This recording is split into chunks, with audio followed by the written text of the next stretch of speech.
বন্ধুরা, আজ আপনাদেরকে আমি শাহি ক্ষীর বানিয়ে দেখাবো কুরবানি স্পেশাল। দেখতে পাচ্ছেন কত সুন্দর শাহি ক্ষীর হয়েছে। দেখুন, শাহি ক্ষীর বানাবার জন্যে আপনাদেরকে সব উপকরণ দেখিয়ে দিলাম, এদের নামগুলো আবার জানিয়ে দিচ্ছি।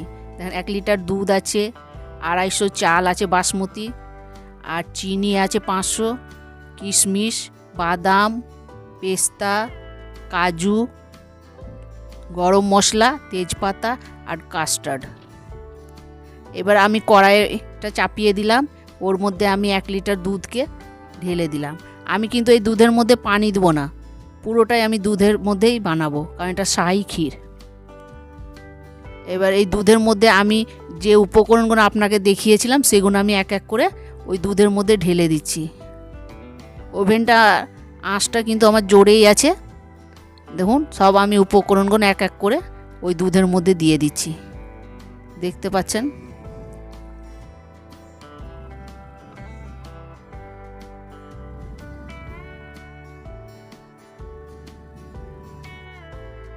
আমি একটু লবণ দিয়ে দিলাম। লবণটা এই কারণে দিলাম যে মিষ্টি কোনো জিনিস বানানোর সময় একটু লবণ দিলে স্বাদটা একটু ভালো আসে।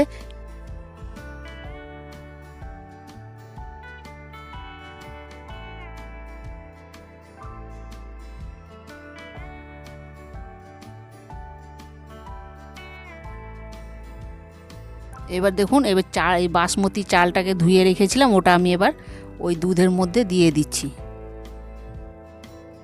চালটাকে একটু ভালো করে ধুয়ে নেবেন, 2-3 বার ধোয়ার পর আপনি ওই দুধের মধ্যে দিয়ে দেবেন। আর যত উপকরণ ছিল সে তো আমি আগেই দিয়ে দিয়েছি। এবার চালটা দিয়ে দেখুন, আমি একটু ভালো করে নেড়ে চেড়ে নেব, কারণ না নাড়াচাড়া করলে না ওই চালটা জমে যায় নিচে।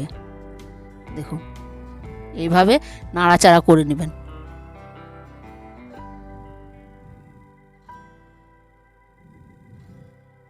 দেখতেই পাচ্ছেন বন্ধুরা, এইভাবে সুন্দর নাড়াচাড়া করবেন।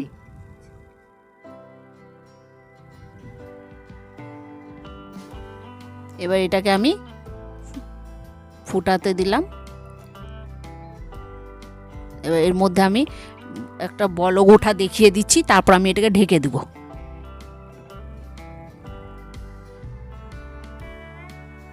এটাকে ঢেকে করলে তাড়াতাড়ি আপনার সিদ্ধটা হয়ে যাবে। এই যে বলক উঠতে লেগেছে, আমি আরেকবার নাড়াচাড়া করে দিচ্ছি যেন নিচে না জমে যায়।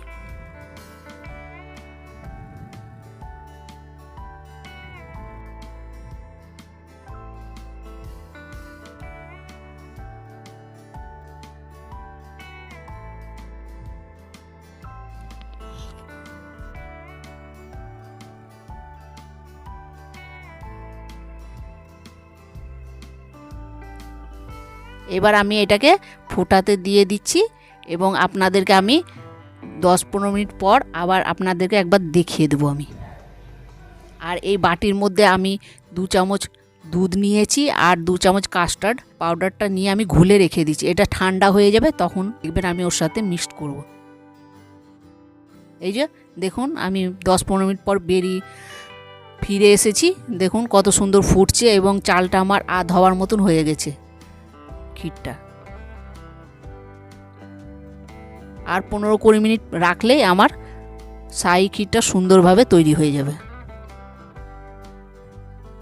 আমি কিন্তু একটুকুনো ওর মধ্যে জল দিইনি, আমি পুরোটাই দুধের মধ্যেই বানাচ্ছি।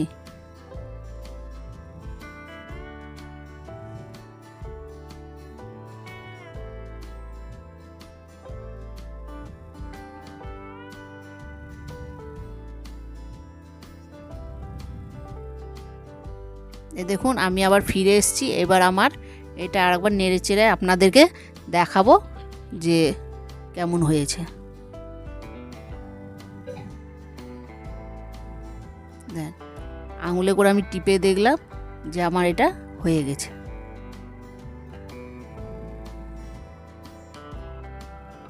এবার আমি এর মধ্যে শেষ উপকরণ ওই চিনিটা দিব।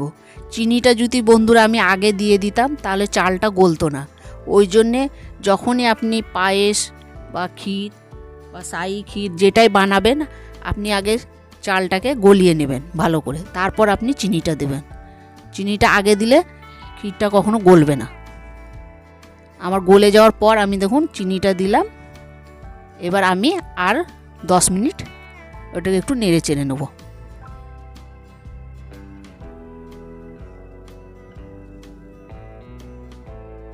দেখুন এবার আমি এটাকে একটা পাত্রের মধ্যে ঢেলে দিচ্ছি।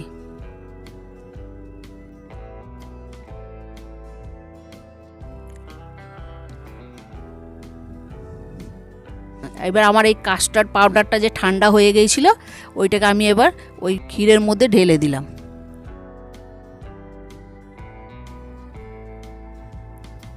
তার উপর থেকে আমি আরও ড্রাই ফ্রুট যেগুলো ছিল সেগুলোকে আমি দিলাম, কারণ শাহি ক্ষীরের মধ্যে আপনার ড্রাই ফ্রুটটা একটু বেশি লাগে, তবে খেতে একটু টেস্ট লাগে।